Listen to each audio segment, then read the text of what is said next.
दमोह जिले के जबीरा जनपद अंतर्गत भाट खबरिया क्षेत्र में अर्जुन निर्माण कंस्ट्रक्शन कंपनी के द्वारा मुरम खनन पर आपत्ति दर्ज कराते हुए भगवती मानव कल्याण संगठन के द्वारा मुरम खनन में लगी 2 जेसीबी 3 डंपर और एक ट्रैक्टर ट्राली को जबीरा थाना क्षेत्र पुलिस से जब्त करा देने की कार्रवाई की गई थी, जिसके बाद उक्त कार्रवाई को गलत बताते हुए कंपनी की तरफ से सिद्धार्थ मलैया ने एसपी को आवेदन देते हुए मामले में पंचायत की परमिशन और शासन की नियमों का हवाला दिया था। वहीं भगवती मानव कल्याण संगठन के द्वारा उपरोक्त मुरम खनन के मामले में पंचायत से कोई परमिशन नहीं होने जैसी बात कही गई थी।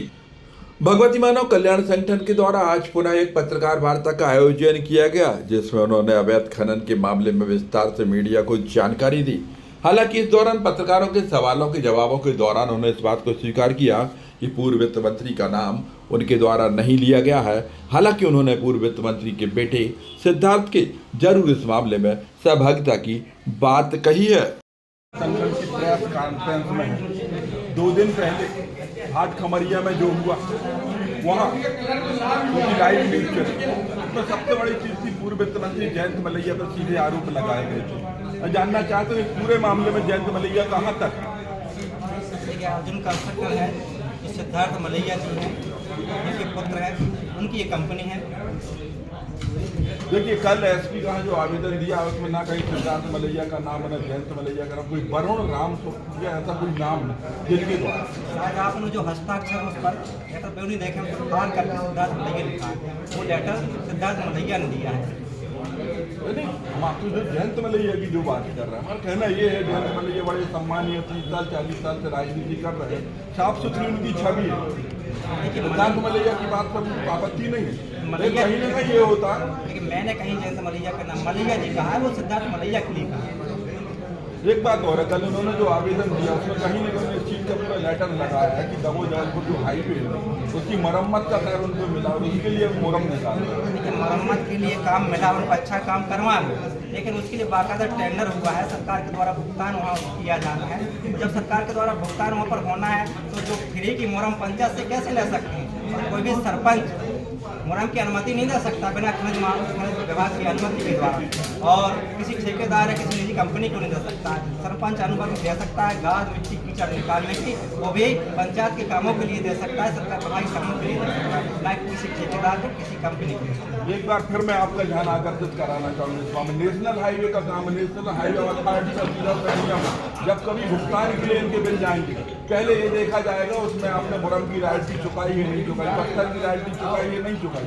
हर सड़क के मामले में पंचायत के काम की बात ही नहीं हुई, और इस मामले में जब नियम है तो जब भी बिल लगेंगे तो दुगनी रॉयल्टी और दूसरी चीज उनसे वसूली जाएंगे। देखिए आप जानते हैं सब कुछ होता है, रॉयल्टी कहीं और की होती, कहीं की निकाली जाती है, तो हो सकता है उनकी रॉयल्टी कहीं और की हो तो निकाल वहाँ से रहे होंगे। आप बात नहीं समझ रहे, एक हम आपको खबर आप जहाँ मिस हो रहे हैं आप उस चीज को समझिए। नेशनल हाईवे का काम चला, नेशनल हाईवे को निर्माण की समय सीमा को मरम्मत की परमिशन मिली, उसका वो काम कर रहे हैं। आपने भी अपनी प्रेस कॉन्फ्रेंस में बताया है ये सड़क किनारे मुरम डाल रहे, वो भी यही बात कर रहे हैं जब वहाँ डाल रहे हैं। उसके जब कभी भी भुगतान होगी, चाहे स्टेट हाईवे चाहे नेशनल हाईवे, इन पर रॉयल्टी जो नहीं रहती तो पहले रॉयल्टी घटती, उसके बाद भुगतान के लिए आगे बढ़ते हैं। उसमें कह रहा रॉयल्टी कटवा लेंगे, दूसरी जगह की रॉयल्टी कटवा लेंगे, लेकिन प्रॉपर जगह आप पे सो रहा हमारा कहीं की रॉयल्टी कटे दुनिया की पेमेंट तो आपको उतनी लगेगा जो शासन से फिक्स है। मान लो 500 रुपये ट्रक रॉयल्टी लग रही है, घन मीटर लग रही है, वो ही लगेगी।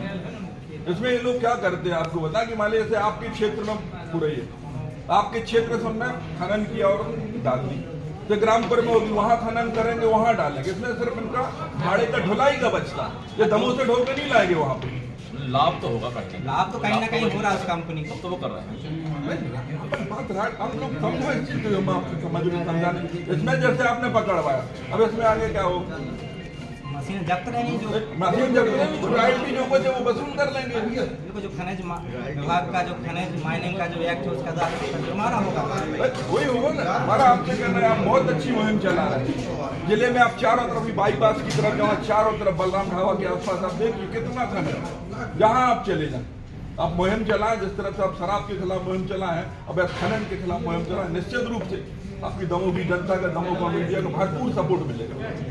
अवैध खनन तो भाई साहब पूरे दमोह जिला में दमोह जिला में हो रहा है। अनुराधा के पेट्रोल पंप के भैया पार्लियामेंटारों से एक हम मीडिया के सामने वादा करते हैं, हम मीडिया के सामने वादा करते हैं कि जहां भी खबर लगेगी और अवैध उत्खनन होगा वहां संगठन के लोग पकड़वाने के लिए तैयार रहेंगे। और आपसे भी निवेदन है कि आप लोग जानकारी दें, हम अपने धर्म और कर्म को नहीं छोड़ेंगे। बहुत बढ़िया।